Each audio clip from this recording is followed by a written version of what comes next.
How to fix randomly shuts off on Samsung A08. Let's start the video. First of all, go to app library. Here click on settings app. Now in setting, scroll down and click on general management. Click on reset and reset all settings. Enter phone pin.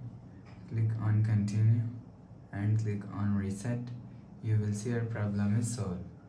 But if it not solved, if you want to fix this problem, so restart phone, just click and hold side power button and volume down button at that time. Click on this restart icon. Again tap on this restart icon, your phone is restart. After restarting, enter phone pin. You will see your problem is solved.